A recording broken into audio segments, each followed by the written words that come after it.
This is Christy Kirkland, and this is a presentation about emotional violence with a gender bias towards women in general. Emotional violence can take on many different forms, but one type I'm focusing on is emotional abuse. Emotional abuse is the use of words, actions, or behaviors so powerful it diminishes a woman's feeling of self-worth, dignity, and independence. A few examples of emotional abuse are verbal threats, name-calling, embarrassing or demeaning them in front of other people. And due to the gender norms and roles in our society, women and girls are typically the victims of these actions. According to Banducci, Lejeune, Daughtry, and McPherson in a 2017 journal, A Prospective Examination of the Relations Between Emotional Abuse and Anxiety, children and women are the primary victims of emotional violence. Girls make a study of 45% that shows signs of anxiety due to emotional violence. 49% of those were white women and 35% were black women. These girls studied were from the Washington, D.C. area and of poverty level or low income classes. They were found in the community centers and the Boys and Girls Clubs. And according to a domestic violence article, women are emotionally abused 48.4% more compared to men. Some of the concerns associated with emotional violence in Townsend, Powers, and Loxton in 2017, bullying among 18 to 23-year-old women in 2013, is that girls that experience bullying have been linked to poor health in general, mental health, including depression, suicide ideation, and self-harm. This affects how they grow and develop, their self-worth, their self-esteem, predisposed disease and risks, repeating the cycle, their education and dropout rates, and unintended pregnancies they can have or STIs they may get from sex. When women experience bullying, they're more likely to have lower levels of education, less likely to be studying or employed, and have a more difficult time managing their own incomes. They lack a mother and child relationship many times as they get older. They can have diseases like STIs, diabetes, and blood pressure issues. They can become obese, have mental health illnesses like depression, anxiety, and PTSD, and end up in jail. Here's an image I felt depict the potential concerns we should have with emotional violence in women.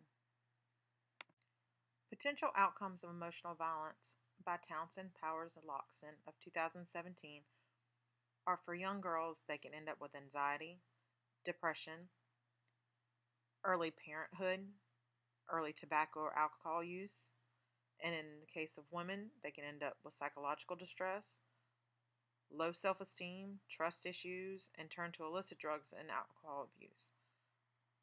Both young girls and women could end up obese with eating disorders and just plain have poor physical health. This image captures how abuse isn't always black and blue. Emotional abuse and violence is silent but deadly, and although the scars are invisible, they run deep. Ways that emotional violence is treated or managed is firstly the prevention of it happening at all. Education, parent-child relationship management or behavioral problems, relaxation and stress management, cognitive coping, enhanced safety, better housing, jobs and education, medication, therapy, social support, and community support.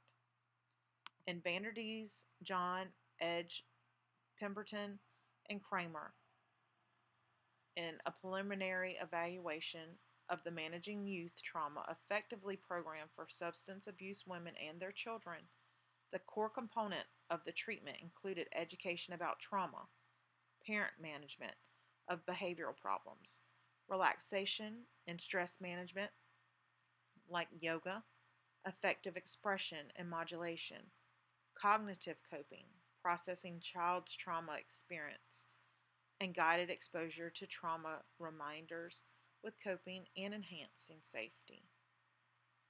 The major thing with intervention is breaking the cycle. You don't want these women and children to become the victims or the perpetrators. Common experience of being affected by emotional violence are the stigma that is associated with poverty levels behaviors and being stuck in a continuous cycle, the mental health and development, the trauma of the brain and the body, and the substance use and or abuse that one will go through. According to Shelley Busy Connell Kale in the 2017 Weight Perception and Bullying, What Kind of Pounds Matter, the predictor of bullying behavior, especially for girls, but also that body image and misperception of weight are important topics for prevention programs.